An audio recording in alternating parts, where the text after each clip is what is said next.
Alright, what's going on, guys? Trev back again, here to bring you another video. This one's going to be doing another Q&A leading up to The Walking Dead Season 7. In this one, we're going to be talking first about Carl's role. Is it his time to shine?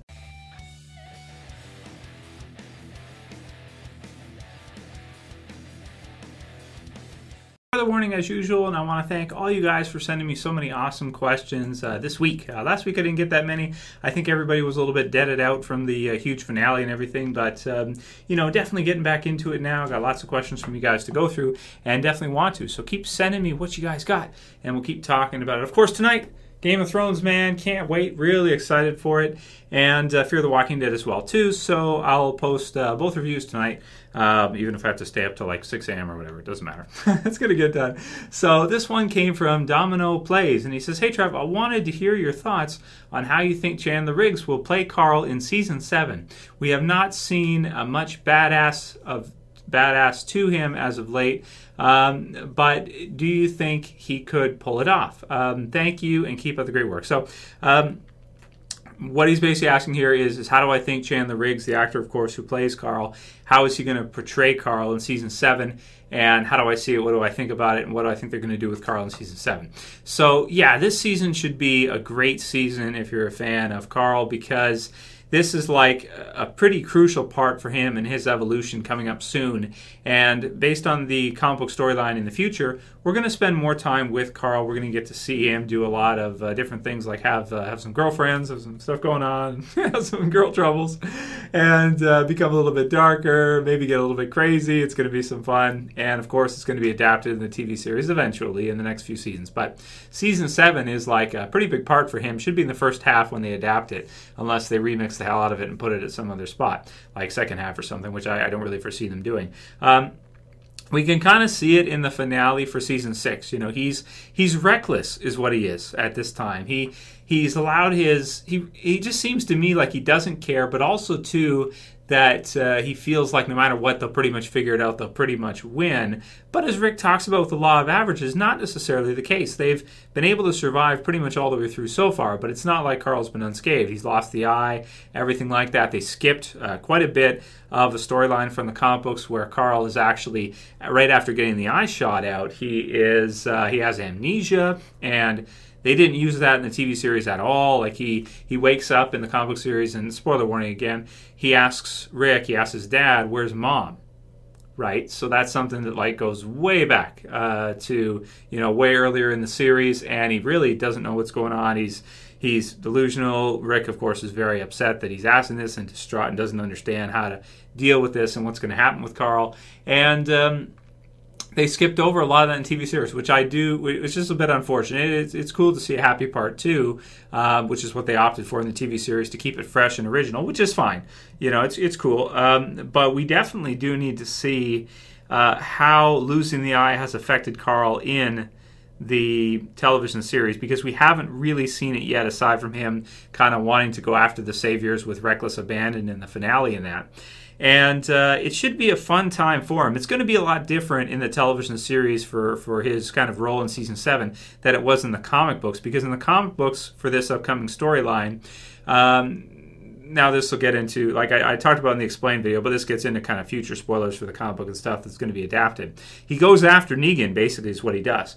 Because Negan kills Glenn, who in the TV series, again, it's not for sure confirmed. Like I said, all signs so far are looking like it's probably going to be Glenn, but we don't know for sure. You know, you can't ever say confirmed. I put a question mark in that title on purpose for confirmed, not an exclamation mark, because it's still a question for sure.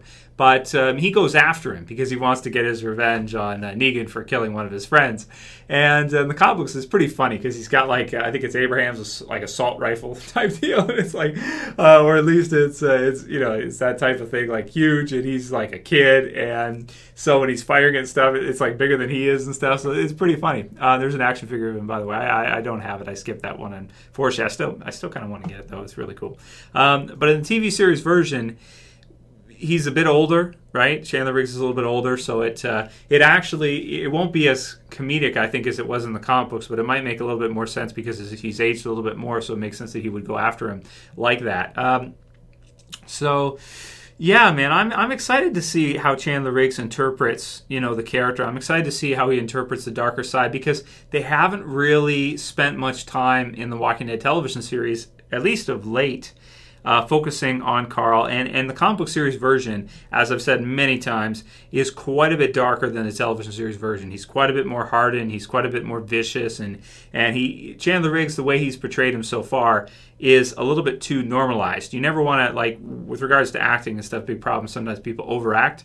But you don't want to go the other way, too, and kind of underact as well, too. So we've got to see him get a little bit more screwed up. We got to see, what did losing the eye do to him? It had to do something, and we've got to see a big transformation from him this upcoming season, and I think we will. So excited for it, can't wait to see it, and hope we see Chandler Riggs start to kind of maybe get a little bit more experimentative, a little bit more kind of crazy with it, and see how it feels. It should be cool as hell, though, to see for sure. So there's my answer to you, Domo. Hope you like that one. Next one's from Prick Grimes. I like that. That's funny. He says, "Why do you never?" And he puts "never" in caps. So I got to say, why do you never mention that Dwight actually became somewhat, okay, again, this is kind of spoilery from the comics to TV series, but I think it's going to be different, became somewhat of an ally to Rick in the comics.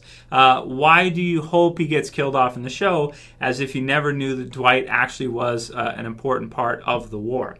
So this happens to me all the time. You guys, I've reviewed every issue of The Walking Dead. I've reviewed the trades, stuff like this. I do it on purpose. It's because it has to do with the way I envision the adaptation. Now, it's possible that with Dwight, they could just have him be pretty much the same as in the comics, and he could eventually become kind of an ally way down the road, a few seasons ahead, this type of deal.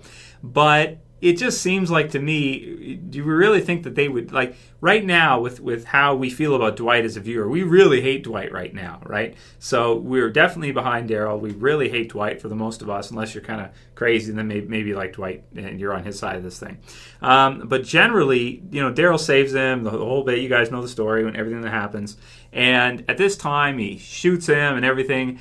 It's like, I just feel like, they got to write it in so that Daryl gets his revenge. So what is he going to do? Is he going to shoot him back once? Are they eventually going to shake hands or something? Are they eventually going to make up and be cool? It'd just be weird. I can't picture that. Like, can you guys picture Daryl and Dwight, like, shaking hands and be like, it's all good, I can't picture Daryl ever doing that for the most part. So it's tough, man. But that's why I don't really do it, is because they've taken a bit of a different direction with it in the... Also, he killed Denise too, right? So that's different too. And even though in the comic book series, yeah, he did kill a character there, but just the way it felt now is like, I don't know, man. I can't really see it. But it's a ways down the road, so we could see eventually that happen if both Dwight and Daryl are to survive together, or if Daryl's killed off or Dwight's killed off. But the reason why I don't mention it is also because it's kind of spoilery for people who don't really want to know that far ahead, that kind of deal. A lot of people don't read the comic books. So there you go, Prick. That's for you, man. It's the best I could say. Next one's from Ervin K. He says, Trev, what do you think will happen in regards to Maggie's future if she hasn't been killed off already? And also about her baby, from Ervin K. So I think she'll be fine. I've seen some crazy stuff out there. I think I saw on, what was it, Undead Walking, or one of the sites that I frequently read, I don't think it was Daily Dead, that some people think that Enid poisoned the pickles before she gave it to Maggie. She poisoned the pickles. Oh my goodness. I don't know what to say about that. She poisoned the pickles, and then she gave a pregnant lady the pickles, didn't feel bad about it at all, and gave her the poison. So I don't know, guys. I don't know. So, it's just, I thought I'd throw that. I thought that when I read it, I was like, what? What? Okay, so I think Maggie will be fine. I think she'll be fine. She has to be there they have to write it in so that she gets there to see what happens, and so we can get a reaction in the premiere. So I think that's mainly what it is. And also, of course, because the group's going to go to the hilltop afterwards. So it just works out perfectly. I think they just wrote in that way. But I think she'll be fine. I would be shocked if they killed off Maggie, for sure. So, is what it is. Next one's from Centaur24. And he says, or she says, do you think the kind of Walking Dead episodes will become more like Game of Thrones? And I thought this was great. And he also says, or she says, because we will have more places, so you won't have a storyline just focused in one group and one location. He says Alexandria, Hilltop, Kingdom, Sanctuary, and characters. So the episodes will not focus on one or two places and switch much more between the different storylines. And I could not have said it better myself. You are exactly 100% right. The Walking Dead probably will, and it already has started to feel a lot more like Game of Thrones, which is really cool because I always like the approach Game of Thrones takes, which is one that I haven't seen much in TV series, like ever at all, which is where you have an open world, so to speak, and a more macro world. Instead of everything happening in one small location, you have different episodes and things happening in tandem with each other, different positions, and then they kind of collide and come together. You have episodes where you'll spend time with certain locations and certain spots, other episodes in other spots, and for example, they will have 3 filming crews in Game of Thrones on while they're filming all the time. So they'll have 3 different crews filming at the same time. It's kind of brilliant the way HBO does that. But so with Walking Dead, that's exactly what we're seeing. We have Alexandria, we have the Hilltop, we have the Kingdom, we have the Sanctuary. So we have at least, and then you have, the places in between, going for runs, things like this. So you have, 4 to 5, depending on how you want to look at, different important locations where you could have different stories happening together. And if you read the comic books in the last maybe 5 years or 4 years, you can really see that Kirkman's writing and the way he's got everything structured and set up here is that it is a larger world. It zooms out, so to speak, and we get to see different things happening in different locations. And in season 6, we got to see that as well too. You had the group separate all over the place in the first half, and it's been really great. I think it's been a great telling of the story, a really good way to go. And even with maybe sword fighting in the future and them running out of gas and having to ride horseback and things like this, it's going to start to feel way more like Game of Thrones. Getting to see some sword fights in The Walking Dead with zombies, that's going to be sweet. I'm excited to hell for that. I can't wait to see some Whisperers with some butcher knives and maybe Paul Jesus with like a sword and body armor on, and then fighting each other, zombies everywhere, and sword fights back and forth. That's exciting as hell, man. That's something we haven't seen yet in The Walking Dead. We've never seen like a sword fight in The Walking Dead, and it's just I think it's brilliant. So that's a great question. Next one from him. He sent a few good ones. He says, what would you do in a zombie apocalypse? Would you stay alone with your girlfriend in one place, or would you go out to find a group? Would go alone on a support run, or would you go with your girl? Would you have only one shelter, or also some emergency places with supplies? So I've done videos about this in the past before, many, many times. You can use the search tool in the channel, just type in zombie apocalypse and go through. You may have to scroll through some videos, bro, because we got like over 2,000 now. It's like 2,500, 2,400, something like that. So I lose count sometimes, all the videos. But I've done several videos on that over the years talking about that. Check them out if you want to see. Search it in the channel and you'll see. Yeah, definitely you don't want to have just one spot. You want to have a few different locations, and you want to have backup plans in case you want to leave or someone attacks and you gotta scram. You gotta have some place where you're going to go. Things like this, set up with supplies, and you probably wouldn't want to leave people alone by themselves. I'll say that too. But aside from that, check out my other videos if you missed them. Next one from him, this will be the last one from him. He says, Chris Hardwick said in his stream on Facebook that Season 6, Episode 16 was Negan's episode, and if they had revealed his victim in this episode, it would overlie Negan's premiere in the series because everyone would only talk about the choice in the next 7 months. Do you agree? No. Generally, I don't. No, I don't agree. So in the comic book series in issue 100, it's a huge issue, and it's a huge part for The Walking Dead. Part of what makes Negan's introduction so memorable is that you see him come in, a guy we don't know, and he smokes somebody. He just smokes somebody. He beats him to death, brutally. Worse than a gunshot. I mean, you can get shot. That's bad. You're done. Your brain shuts off. But when something like that was absolute brutality. So that wasn't directly translated into the TV series. His first impression in the TV series is probably not as epic as it was in the comic books because they split it. Now, part of it's probably because they knew they probably didn't have to put him in there, and they did it for fans. So for us to even get to see him was great. they probably could have waited till next season and written in something else and had us wait and that kind of deal. But it seems like they wanted to get him in there as soon as possible because they knew we would want to see him. But it's a different thing with the TV series because we already know who Negan is from the comic books. You know, he's been around for a long time now. He's the biggest Walking Dead villain in terms of issues and everything, and he's still prevalent even to this very issue. Whereas the Governor, you know, has been long gone and didn't really carry on after his story arc was done. So I don't really agree. It's kind of unfortunate they did that, but they obviously want to make sure people come back, people watch it the next season. They kind of have to, and we can't fault them for that. That's what it is. You know, it's a TV show. If nobody watches, it gets canceled. So if we want them to have huge budgets and have huge rosters of characters and have all these different locations and all this different stuff, it does need to produce. It needs to do really well. And if it doesn't, then we won't get that. So whatever they need to do, it is what it is. You know, a couple years from now, you won't even remember it. It's like no big deal. Yeah, it's just kind of how it is. It makes sense for them to do it. So they did it. That's the way I feel about it. It just makes sense. So it's it is what it is. But I don't think it'd be a negative thing if they killed off the character right then in the episode. I don't think it detracts from Negan's appearance. It just makes everyone talk about what happened even more. But this way they can get everyone to be sure they don't miss the premiere for season 7 for sure.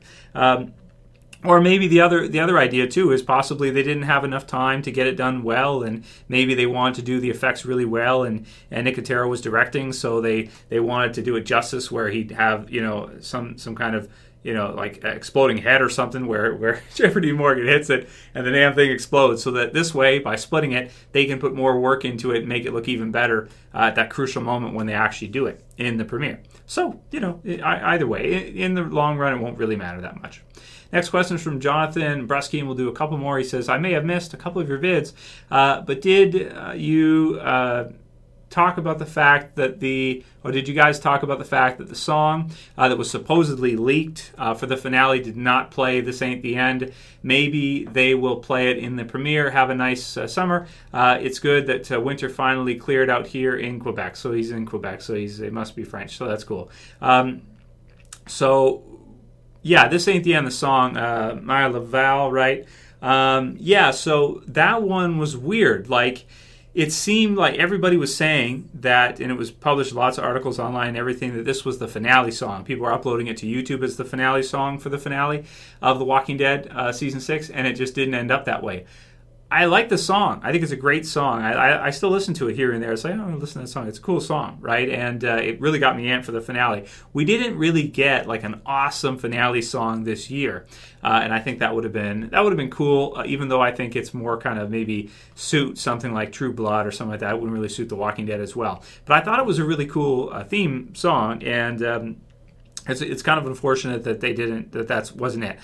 You never know. The thing is, The Walking Dead has become so big nowadays, it's hard to believe what you read, even with rumors and stuff, and even sometimes spoilers and stuff. It's difficult. Sometimes they're right, sometimes things are like, okay, but there's no one to really come out and say, hey, this is for sure confirmed, when this stuff is coming out, so you don't know for sure. But, it's still a cool song, and it's still something that I'll probably listen to and have at least a YouTube list for, in the future. So it's unfortunate. I do like the song. I think it's a really cool song. But it turned out to be, I guess, not the case. So just like she said, that wasn't the case. So I'm not sure where it came from or who started it or how that happened or how it was interpreted. I don't know. Weird, right?